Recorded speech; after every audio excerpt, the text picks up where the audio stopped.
Hello, and welcome to another episode of Bold and Unique Living with Katrina Loco. Guys, I'm always excited to see you. I'm always excited to be sitting in your living room right next to you. So you have to look at it like that. We have become a part of each other's life, and it's very important that we love on each other, that we make sure that we're doing life together. Here at Bold and Unique Living, we want you to live. We want you to live that lifestyle that was created just for you. I have someone very special to me in the studio today, and yes, you will hear me say that. My grandson was like, Nana, you always say that someone special is in the studio. And I was like, because every single person is special. I'm going to talk to this young gentleman. We're just going to explore his life. We're going to talk about projects he's working on, things that he has done. He is exciting. And when you meet him, you'll understand why he had to be on this show today. So help me welcome Mr. Matthew Simmons. Hi, Matthew. How are you? Hi, I'm doing great. Thanks for having me on. Yes, I'm excited. I'm glad I finally got you on the show. Well, it's an honor to be here. Yes, well, I am just honored to just have you here. So, Matthew, share a little bit about your life. Who is Matthew Simmons? Who is Matthew Simmons, and where did you come from? Well, I was born in Florida, raised in Texas. So I was born in Gainesville, Florida, home of the University of Florida. So I'm a big Gator fan. Love college football. I raised here in the DFW area, and I have kind of like a broad range of interests. You know, sports, movies, anime. You know, I love Star Wars, that kind of stuff. So I'll watch a lot of movies or sports, and just like to spend time with people. So that's kind of like about me in a nutshell. And I didn't grow up like a very outgoing person, so it's kind of new to me within the past decade or so to be kind of an outgoing person. You'll know more about the significance of that here in a second. But currently, I'm a professional actor and filmmaker. We'll talk about how I never saw myself getting into that, but so that's kind of where I came from. I'm an only child, so I grew up with a vivid imagination, so I could have friends. Had a lot of imaginary friends. Yeah. So that's me in a nutshell. Okay, so you said that you're an actor and that now, but what were you doing? What were you doing that just had you totally in a different direction? Well, I graduated from seminary, so I got a college degree, a bachelor's at Liberty University.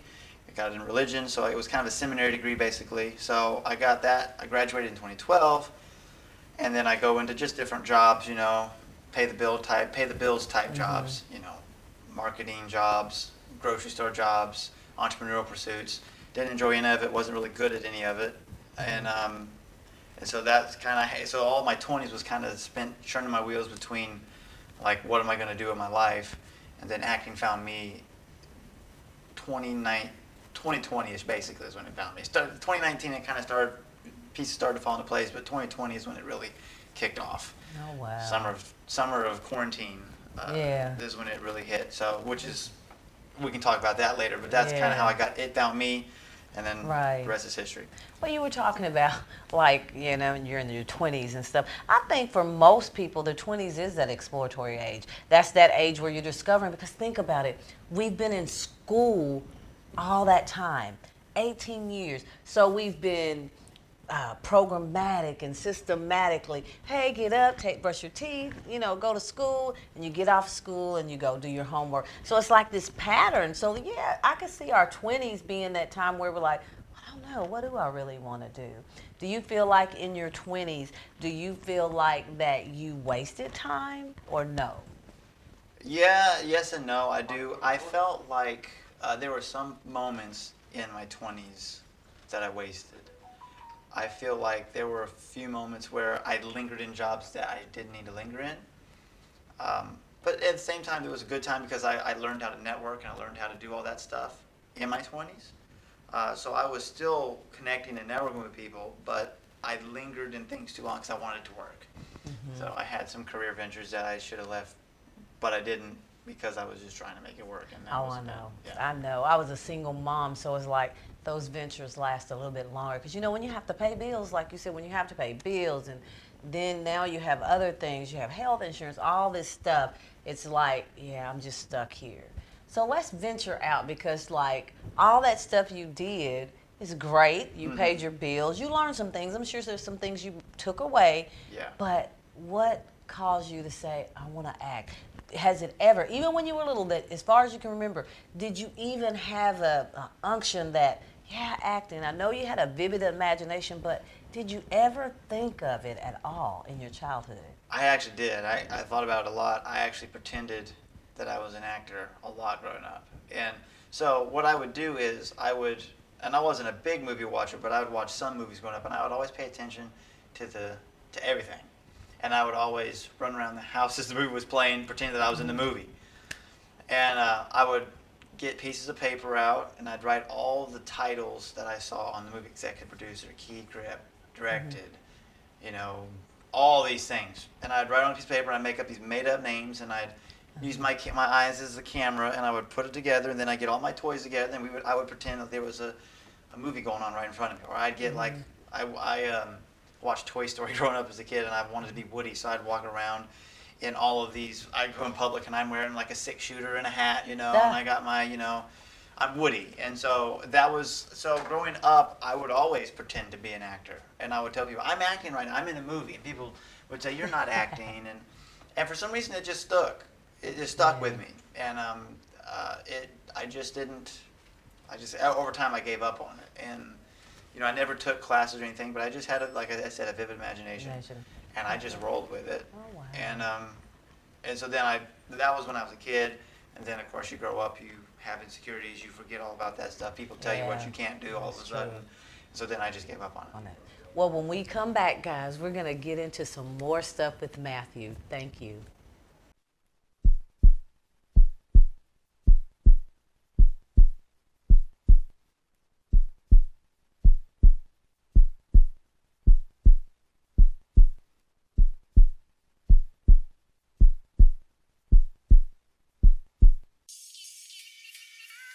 In today's unpredictable world, children are being forced to find new ways to occupy their mind.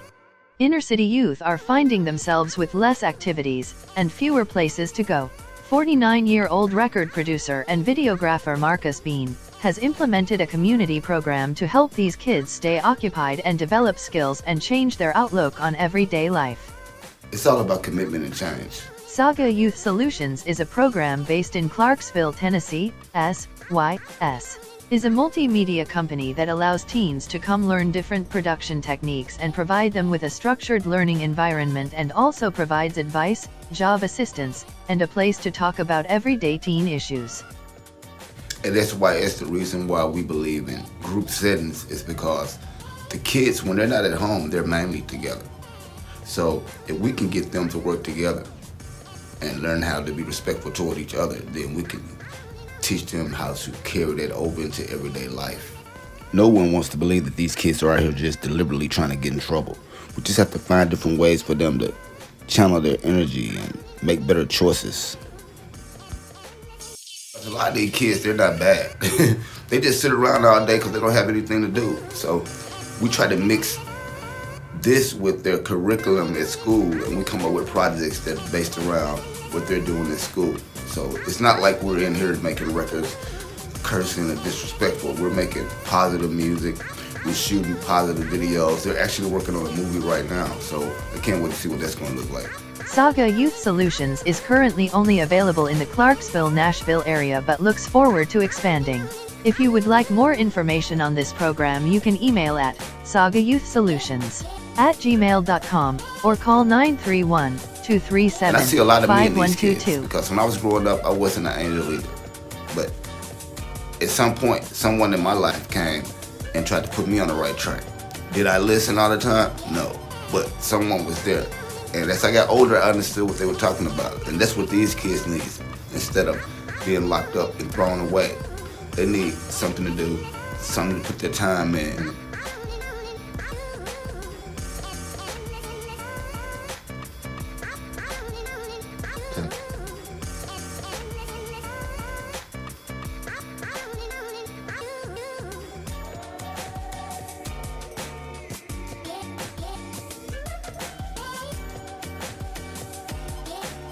I hope you enjoyed that word from one of our advertisers. Advertisers are very important, and we just thank all of our advertisers and sponsors for being a part of Bold and Unique Living with Katrina Loco. I have Matthew Simmons with me today, and we're just talking about Matthew's career and Matthew's past and present and future. And guys, if you are just joining, please, please, please, please go back and watch the replay, because you don't want to miss anything he said, because he could be speaking to you.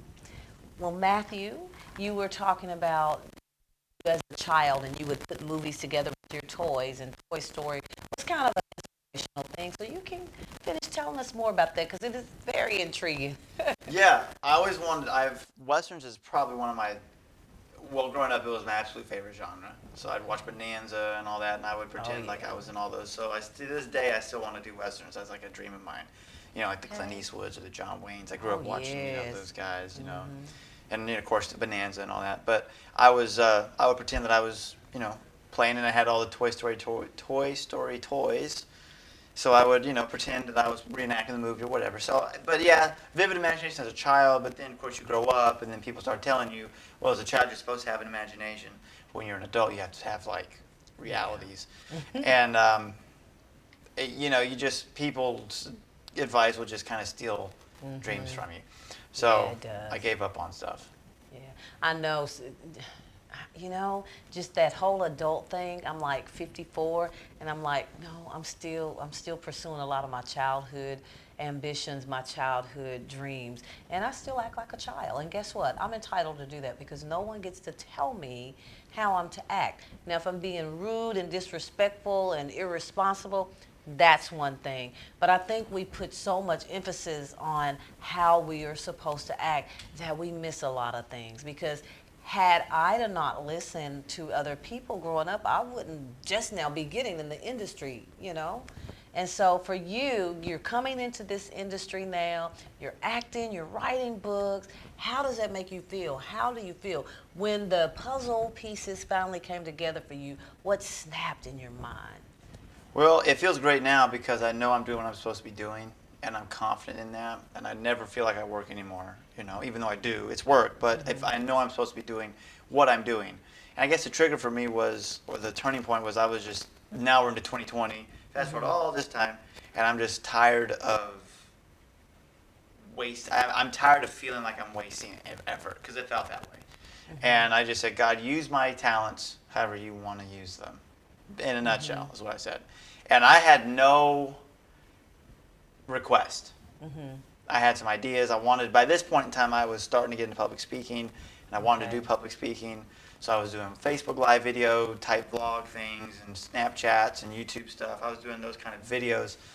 And I was doing that stuff in preparation for it, and I was looking at like business guys like Gary Vaynerchuk, or Grant Cardone, or John Maxwell, or those guys. It's kind of like a template. And I was trying to come up with something, and so I wanted to be a speaker, and I was starting to do these things, preparing these speeches or sermonettes or whatever, and I was just doing a variety of stuff, hardcore entrepreneur stuff or like sermons, and so I was just doing all this, and of course going nowhere with it. At least at the time, I didn't think it was. I wasn't getting booked anywhere. Every once in a while, someone would say, "Oh, during." Kind of rewind a little bit, back in my mid-20s, I came up with this tie thing that I started tying all these ties in different ways. So that was kind of a thing of mine. So I was doing that. And of course, everyone told me I needed to sell ties, and I just didn't really want to, because it wasn't the point of it. So then I started teaching people how to tie ties, and then that kind of led to a few things, speaking-wise. But I just was really wasting a lot of time when it came to professional 20s. I said, God, I'm about to turn 30 in 2020. I need to have some guidance here, because I'm just, because at this point, when I was growing up, I'm like, I'm going to be married and making six figures by the time I'm 24. I'm sitting there at this point, and I'm like, God, I'm 30, living in an apartment, I'm single, I have a roommate, and I have like hardly any money. So something's got to happen. Something's changed. Of course, some goals were maybe not the right ones to make, but something's off. Yeah. And I felt like I was out of position, and so then that's when God just started putting the pieces together, and I just started to back away. And I just said, all right, so I'm gonna trust your judgment, and you're gonna guide me wherever. So that's when acting found me. And just one step at a time, I just started taking it. But when I started taking those steps, and they were definitely faith steps, but they felt right. Right. and I was, because I knew the peace was there. Some of these other decisions, there seemed to be a security, but there was no peace, which meant there was no grace to do it. Right. And that's why I was failing. I mean, I'm just going to say it. I was failing. I was not doing well because I wasn't meant to do well there. You know, God's not Right. going to make you. You're not meant to do everything well. You're meant to do what you're called to do well.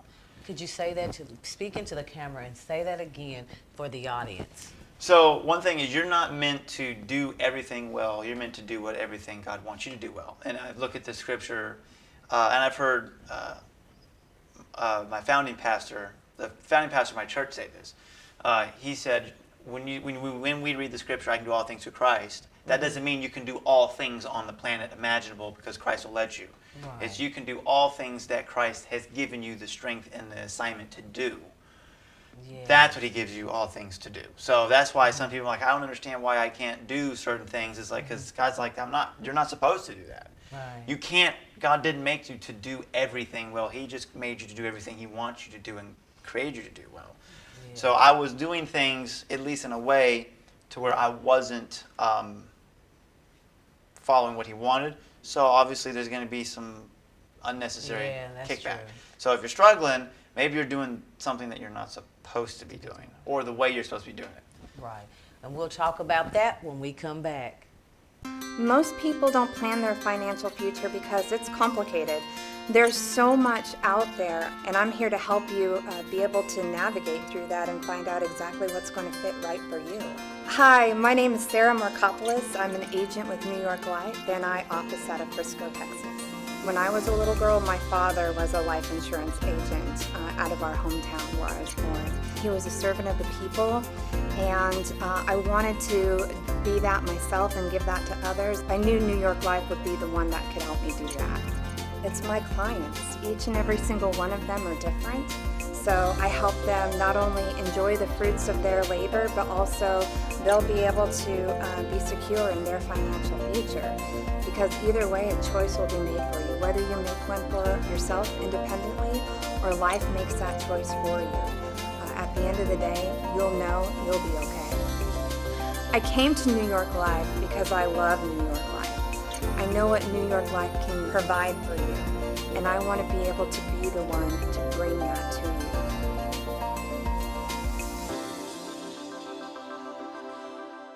And welcome back. Guys, I just cannot just get enough. Every time when I interview people or when it's time to record, I get so excited. I get so overwhelmed in a good way because I'm here with the film crew. I'm here with Nick, and I'm here with Fred and Wynn and Shamila and Jay, and definitely here with Matthew, who is sharing some very, very key thing. Before we left, if you guys are just joining us, but before we left, he was talking about doing the God things, not the good things, but the God things. What is it that God has called you to do? And he also said if you have no peace and you're wrestling with it, then you either need to do something different or seek the right way to do it. Now, for me, I always pray a more excellent way. Because if I'm called to do something, I want a more excellent way. But you're right, when I just cannot break into something and have no peace about it, it's like, God, I don't even think this is for me. And he will answer. And he will answer. Absolutely. So this was in 2020. Mm-hmm. You just had enough. Yeah. You know, you needed something different in your life. You needed the God life. Yeah. The real God life. So after you asked that, what was the first thing that happened that you knew instantly, wow, this is it. This is the place that I've been meant to be. What was the thing that happened? Well, I would say the one thing in 2020 I knew I needed to do was write a book, because God at the beginning of 2020 said that I need to write a book, which is that one right there. So I'll tell you the story behind that and the story in that. So 2020 so in the last segment I was talking about like use my giftings, and then in the middle of 2020 I found acting, and acting was like, it really found me, and when I started doing that, I'm like, this feels right. But before that even, it was the book. So God's like, you need to write a book about your story, my story as I struggled as a teenager, in particular, late teens, suicidal thoughts, anxiety, social anxiety disorder, depression, self-image insecurities, church hurt, all of that kind of rolled up into one.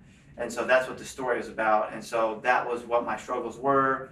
And when I was 17, I, was contemplating suicide and everything that went with that because I just didn't feel like I was loved.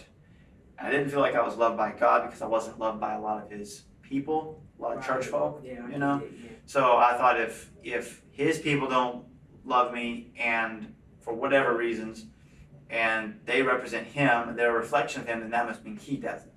I grew up in a Christian home. I grew up with loving parents. My parents are, were and are awesome.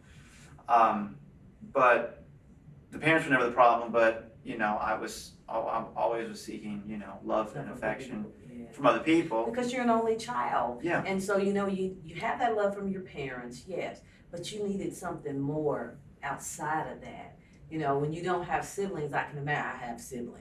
Yeah. I wanted to be an only child. Yeah. But I have siblings, but I can only imagine being an only child. You're reaching. And your book, I'm going to go to page 24, because I thought this was very intriguing, and there may be someone that needs to hear this. On page 24, you said, I fantasized about dying. I was consumed by thoughts of rejection. I believed I wasn't up to the standard of what I saw on social media, and that I didn't have it all together, even though everyone else did. Yeah. I think that's a lot of people's thoughts, with social media rising and the fight to be seen and heard. I think that's a lot of people's thoughts. So what would you tell somebody with those thoughts? One thing that helped you to help them? Everyone's feeling the same way you do. Basically, because one thing I had to, when you think about these thoughts, everyone goes and says, well, people try and say, well, was it because of how you're raised? My parents have never been bad about anything like that. I mean, I had to tell them, like, look, I don't blame you for this, because they would be like, initially when I was telling them, so like, was it what did we do? Like, it wasn't you, it was like us people around. Right. And so, like, I have great parents. And so there's some of you out there, you're like me, I have great parents, but you still feel this way. You can have great parents and still feel this way. And I was comparing myself to social media, and I'm MySpace old, so I was like, it was only MySpace when this was happening. Facebook was kind of a thing. Now, I mean, you got all the host of them, but basically the same thing was then as it is now. Everyone puts their best foot forward. And I started to learn when I was in college and psychology classes that everyone has a view of themselves and a view of how they think other people think of themselves, and the view that other people have of what someone else thinks of them is usually negative. So most people are walking around thinking the other person thinks bad about them. Yeah. And when I realized that, I'm like, everyone's just as messed up as I am. No one's perfect. Yeah. And You're so, in a world of imperfect people, and anybody that says they're perfect, I don't know. That's probably their unperfect part, thinking that. Yeah. So I just had to overcome all those, and it took a process. But yeah, like there were moments where I really wanted to die, and it was a big fantasy because I didn't want to hurt, because I couldn't leave the house without having anxiety. And it all comes down to, I really believed that God made a mistake with me, because people kind of hinted at it. So that's where the title comes from, God's Only Mistake, because I believed I was His only mistake. I believe God said oops with me. Wow. And I really did that. And I didn't know how to articulate it until much later, after the healing process began. I talk about all this in the book, so I'm not giving you away too much. Mm-hmm. But I really believe God made a mistake with me, because I was quiet growing up. I walked my toes. There was all these things that people found fault with me with. Mm-hmm. They all professed the love of Christ. Right. So I'm like, well, with love like that, who needs hate? Yeah. So, and I grew up in church, but I just started to really get disillusioned. I wanted God to be for me, but I felt God was a respecter of person. I really did, even though it says He's not. Right. Because people were. Yeah. And so it was all about that. So all of that, fast forward, go through that whole story, read the book, and find out how I get through all that, all the stages of healing, all that. That's what the book is for. So read it and find out the journey. So fast forward to 2020. In 2018, I did a video documentary about my story. I put it on YouTube, and then I wanted to do a book. 2020 comes around, I still haven't done the book. Felt like I needed to do it, but wasn't doing things the way I needed to do it, because I was off here trying to do my own thing, like we already talked about earlier. So then God's like, write the book, because people's lives are depending on you writing this book, because there's people out there that feel that way you did then. So I put pen to paper, or I start typing. In 2020, January, I really get it, and then get a rough draft, and the next month in February, a friend edits it, and then one step at a time in obedience, a friend has a publishing company, he takes it, and then I have someone do the cover, then we do a recover. Then I send it off to people. I'm going to send off the rough drafts to people to write the forward, and then the reviews on the back that you'll see. So all these steps were going all throughout 2020, and then mid to 2020, that's when the acting hit. So I'm starting acting and starting with the book. So I start to write, which is a talent that I have. I found that out in college, and then I have the acting, which is something that was always there that I suppressed. So when we come back, we're going to get into that. Yes.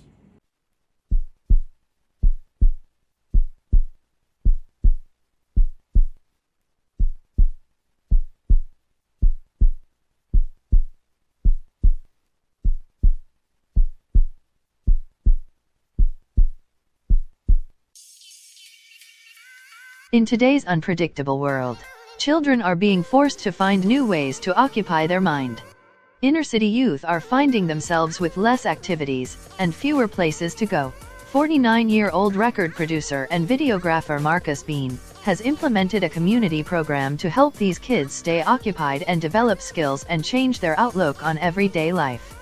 It's all about commitment and change. Saga Youth Solutions is a program based in Clarksville, Tennessee. SYS is a multimedia company that allows teens to come learn different production techniques and provide them with a structured learning environment, and also provides advice, job assistance, and a place to talk about everyday teen issues.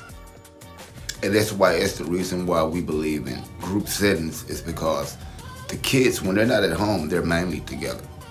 So if we can get them to work together and learn how to be respectful toward each other, then we can teach them how to carry that over into everyday life. No one wants to believe that these kids are out here just deliberately trying to get in trouble. We just have to find different ways for them to channel their energy and make better choices. A lot of these kids, they're not bad. They just sit around all day because they don't have anything to do. So we try to mix this with their curriculum at school, and we come up with projects that are based around what they're doing at school. So it's not like we're in here making records cursing or disrespectful. We're making positive music. We're shooting positive videos. They're actually working on a movie right now, so I can't wait to see what that's going to look like. Saga Youth Solutions is currently only available in the Clarksville-Nashville area, but looks forward to expanding. If you would like more information on this program, you can email at sagayouthsolutions@gmail.com or call 931-237-5122. And I see a lot of me in these kids, because when I was growing up, I wasn't an angel either. But at some point, someone in my life came and tried to put me on the right track. Did I listen all the time? No. But someone was there. And as I got older, I understood what they were talking about. And that's what these kids need. Instead of being locked up and thrown away, they need something to do, something to put their time in.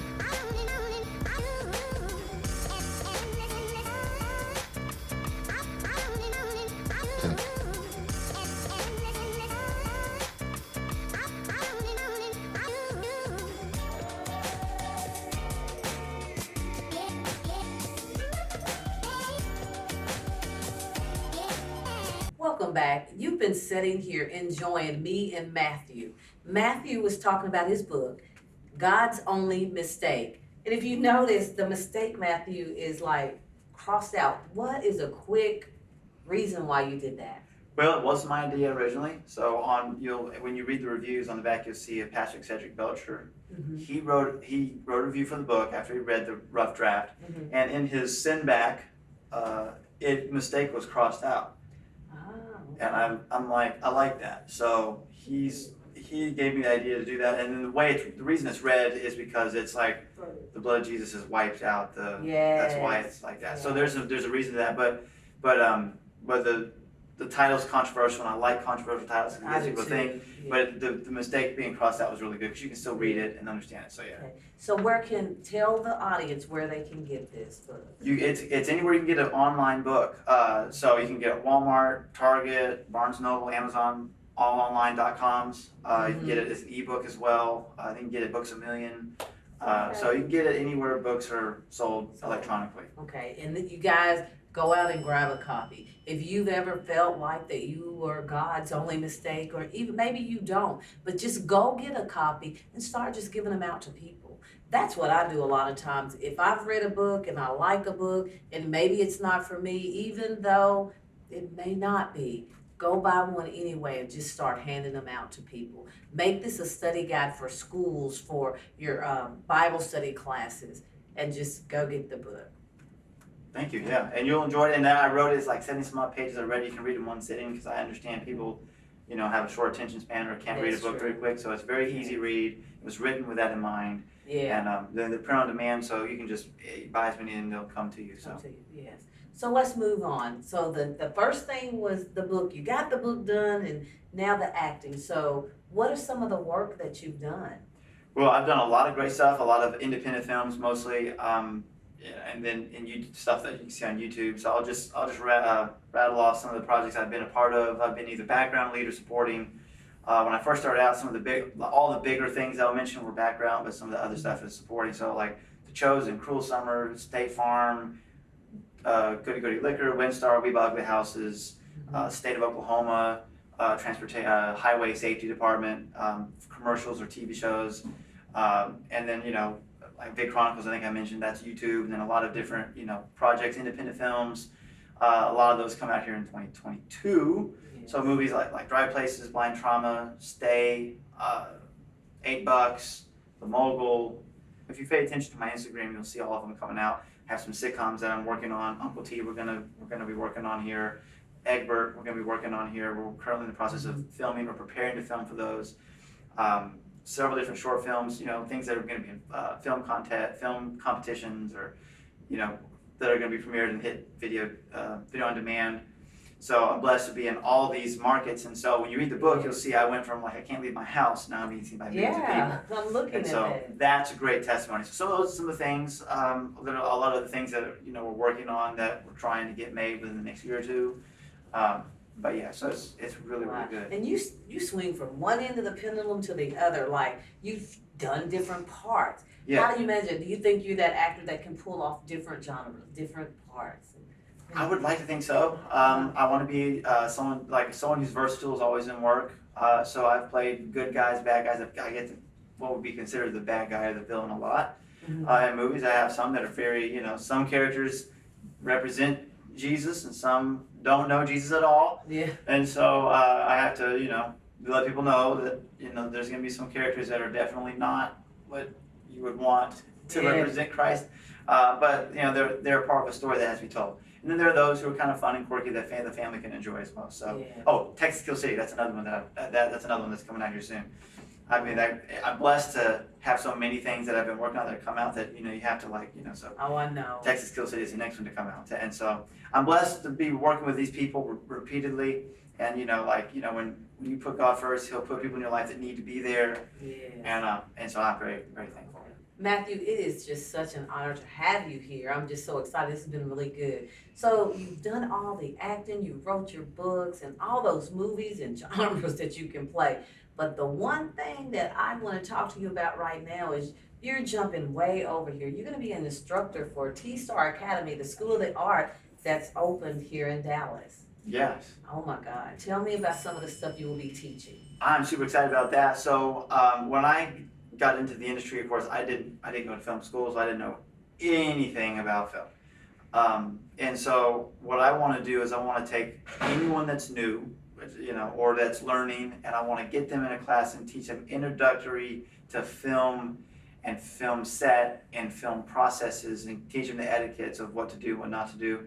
Basically, what to do at auditions, what to do, what's a headshot, what's a half body shot, why do you need those things? Why do you slate? What's a slate? What's etiquette on set? When do you take pictures? When do you not take pictures? What do you post, not post? Why do you always ask? And those things. And then go through all the different, what does this term mean? What does this term mean? Because film sets have a hierarchy and a language all of their own. And so, whether you're on the crew side, because I've done crew cast, I've been supporting cast, which would be considered first team. And I'll say what that means. I've done BG, which is background. I'll go with that process, and I've been a PA or on crew side. And I'll say what all those abbreviations are. And so I want people to do any of those things to know what certain things are. What does camera moves mean? What is a hot brick? What is a dead cat? What is what is crafty? these are all things that are said on a set, and you might be saying, well, what does that mean? You take my class, you're going to know what all this is, and you're going to walk on a set, and it might be your first time ever being on a set, and you're not going to look like you're new because, unfortunately, time is money on these sets, and they don't really have time. They don't have time to babysit adults. Right. And a lot of times people are going to do something, they don't know they're doing something wrong, but they're never going to get a chance again because they broke an unwritten rule. And so I want to kind of write the unwritten rules out for you so you don't break them. And, and just so you have a competency of what you do, because film schools are going to teach you like the technicalities, and they're going to teach you acting techniques, and I want to teach you the how to be a professional, how to communicate if you're running late, how to schedule your time to where you don't run late, or how to what to do the night before to prepare yourself, or how do you all those things to put into place. Oh, wow, that's huge. And it's needed. And all of this is happening right here in Dallas, T-Star Academy. You're going to hear me talk about it on every show, and you're going to hear me talk about it on and off the set, because it is an amazing opportunity. I feel like it's needed in the industry, especially here in Dallas. I don't see a lot of representation of those learning platforms like that. So do you feel like when you got into the industry, you learned trial by error? Yeah, there was a lot of asking questions. I would always ask questions. I would always tell people that I'm new, obviously, but I would also I'm sure I did some things that probably like took too many pictures or posted too soon. Sorry if I did that, but I want to make sure people understand, what to, if in doubt, always ask. Yes. And then always be directable. So I mean, there were probably some things I learned. I did learn some trial by error stuff, and sometimes you're just going to make mistakes and learn. But I want people to not have to make unnecessary mistakes. I've seen other people make mistakes unnecessarily. Yeah. I've always been blessed to kind of avoid some major ones, because I would always ask questions, and a lot of common sense goes into it. But unfortunately, people just, they don't always, they just always assume sometimes. Well, Matthew, thank you for coming on the show. I'll have to have you back again, and we're doing things together, so I'm just excited about that venture and just amazing things. Guys, I know you guys are just sitting there saying, wow, wow. Yes, wow. We have some amazing people in the DFW area. You can connect with them. You can come and join his class. I mean, just really think about this. As you're learning how to live your life, learn how to connect with people, the right people. I'm going to tell you that you are fearfully and wonderfully made. You are bold and unique. I want you to rip off every label placed on you by others, especially the ones that you place on yourself. And remember, there is no right or wrong question, so just ask.